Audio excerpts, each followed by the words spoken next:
ولی صاحب آج الیکشن کے حوالے سے بھی بات ہوئی، یہ جو 26ویں ترمیم ہے اس حوالے سے جو بات چیت تھی الیکشن کے اعتبار سے پی ٹی آئی بہت سے تحفظات رکھتی ہے، آپ لوگ اس پہ بات کرتے ہیں تو یہ سوال اٹھا کہ اراکین کتنے آزاد تھے، بیرسٹر صلاح الدین صاحب وہاں پر تھے کہ ووٹ جو دیا گیا 26ویں ترمیم کے حوالے سے، تو اس بات کو بھی مد نظر رکھا جائے کہ ان اراکین کی کیا صورتحال تھی اس وقت، وہ کسی پریشر میں ووٹ دے رہے تھے، وہ اس پہ اختر مینگل صاحب کا جو بیان ہے وہ بھی اس میں شامل کیا گیا تھا۔ اس میں جسٹس مظہر کہتے ہیں کہ یہ جو معاملہ اس طریقے سے دیکھیں گے تو پھر تو معاملہ لٹک جائے گا اگر ہم پہلے انتخابات کے کیسز کے فیصلوں کا انتظار کرتے رہیں۔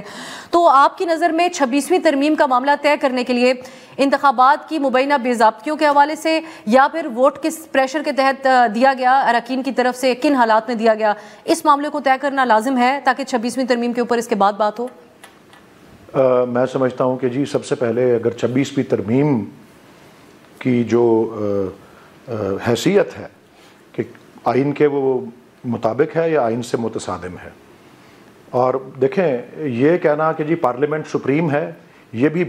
100 یا 120% غلط آرگیومنٹ ہے۔ مجھے نہیں پتا حافظ صاحب کس سے انسٹرکشنز لے کے آئے ہوئے ہیں اس پروگرام کے اندر، اور میرا موقع تو نہیں بنتا کہ میں کوئی ان کی کلاس لوں، لیکن سب سے پہلے انہوں نے کہا فل کورٹ کا کوئی تصور آئین میں نہیں ہے۔ آئین کے آرٹیکل 176 میں فل کورٹ کا تصور ہے، اور آئین کے آرٹیکل 203 جے کے سب آرٹیکل 2 کے کلاز سی کے اندر بھی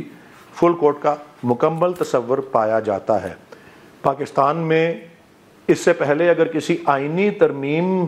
کے اوپر سوال اٹھا تھا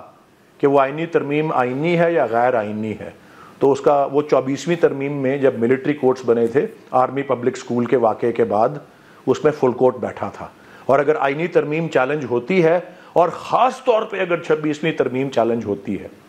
میں الیکشن والے کیس پہ اتنا زور نہیں دوں گا، وہ ایک الگ بات ہے، اور اس پہ بھی بہت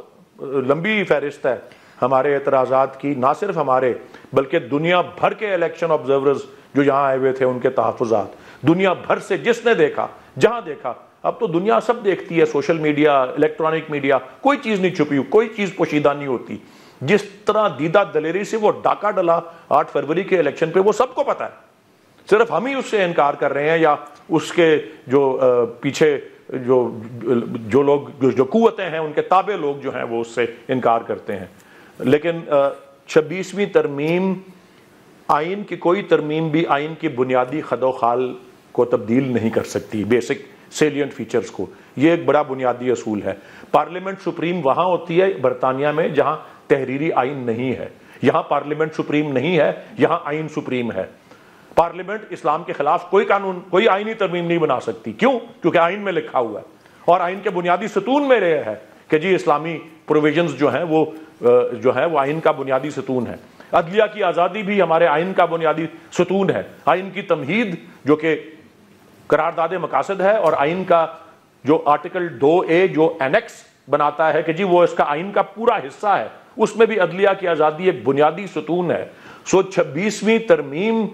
کو اگر ٹیک اپ کرنا ہے تو اس کے لیے فل کورٹ ضروری ہے، نہ کہ یہ کانسٹیٹیوشنل بینچ جو اسی کی پیداوار ہے، یہ وہ اس شاخ کو کاٹ دے گی جس پہ وہ خود بیٹھی ہوئی ہے۔ یہ constitutional bench to cut the branch on which it is sitting, ایسا کبھی نہیں ہوگا۔ تو اس لیے میری پوزیشن، میری پارٹی کی پوزیشن، اور ماہرین قانون کی وسیع پیمانے پہ پوزیشن یہی ہے کہ ٹھیک ہے، اس میں اوور آل تو رائے ہے۔ ایک چیز کہتے ہوئے میں نے آپ نے بات کی ولی صاحب، آپ لوگ مکالمے کو ہم پروموٹ کرتے ہیں اس پروگرام کے ذریعے، آپ تینوں ماہرین بیٹھے ہوئے ہیں، لیگل ایشو کے اوپر بات کرتے ہیں، ایک دوسرے کی کلاس تو نہیں لی جاتی بلکہ ہمیں اپنے دیکھنے والوں کے لیے بھی اس بات کو ہی پروموٹ کرنا چاہیے کہ بات چیت ہو اور کو ایگزسٹ کیا جائے۔ حافظ صاحب، ایوان نامکمل تھا تو ترمیم کیسے، اس چیز کو بھی آپ ایڈریس کیجیے، اس چیز کے اندر یہ ایک نقطہ نہیں ہوگا عدالت کے سامنے؟ اگر ابسا یہ ہے کہ جس لینگویج میں انہوں نے بات کی ہے میں ان کو اسی کے مطابق جواب دوں، یا میں ہمارا مزاج میرے خیال سے آپ تینوں وکلا ہیں اور بہت ریسپیکٹڈ شخصیات ہیں، ہمارے لائر دوست ہیں جو اچھے ہیں جی، چونکہ جب بات کرتے ہیں تو مناسب بات کے اندر کرتے ہیں، ان سے زیادہ میرے پاس وہ الفاظ ہیں اس چیز کے اندر۔ انہوں نے بات کی ہے، میں نے کہا کہ کانسٹیٹیوشن کے اندر فل کورٹ کا کوئی کانسیپٹ نہیں ہے۔ انہوں نے کہا کہ آرٹیکل 176 ہے کیا؟ آرٹیکل 176 آپ کی سپریم کورٹ کو ڈیفائن کرتا ہے کہ چیف جسٹس اور اس کے ساتھ جو ججز ہے وہ آپ کی سپریم کورٹ مشتمل ہوگی. بینچز جو بنائے جاتے ہیں وہ آرڈر 11 جو ہے, جو سپریم کورٹ کا 1980 رولز ہے, اس کے نیچے بینچ بنائے جاتے ہیں, اور وہ اختیار پاکستان کے ججز نے چیف جسٹس کو دیا. کبھی وہ 3 ممبرز بینچ بناتا ہے, کبھی 5 ممبرز بینچ بناتا ہے, کبھی اس سے زیادہ بناتا ہے, اور بنتے رہے ہیں.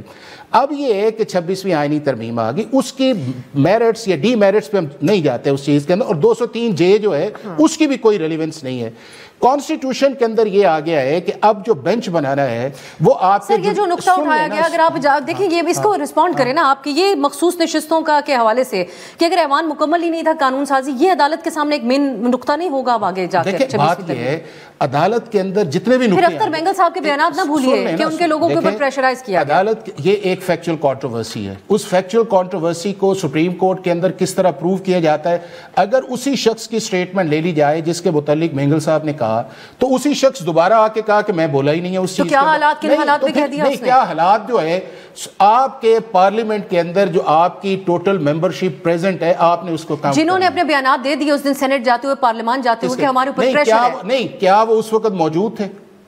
کیا اس ہاؤس کے اندر موجود تھے؟ کیا انہوں نے ووٹ دیے ہیں؟ حافظ صاحب ایک بات ایڈریس کیجئے گا, آج ضرور کیجئے گا, کیا ایسی بات ہے جو آپ کو پریشان نہیں کر رہی لیکن تمام زیادہ تر میجورٹی وکلا برادری پاکستان کی بڑے سخت, کیونکہ ہم نے اس پہ تقاریر سنی ہے, ریاست علی اعزاز صاحب سب زیادہ وکلی بات کرتے ہیں لیکن دیگر وکلا بھی ہمارے ملک کے, پھر انٹرنیشنل جو جورسٹ ہیں کی کمیٹی ہے ان کی طرف سے بھی concerns, human rights commission of Pakistan, لیکن آپ کو پریشان نہیں کرتی ہے؟ کہتے ہیں عدلیہ میں تقسیم کی گئی, ایگزیکٹو کے تحت لے کر آیا گیا اور عدلیہ کو ایک سیپریٹ کر دیا گیا, آئینی بینچ کو الگ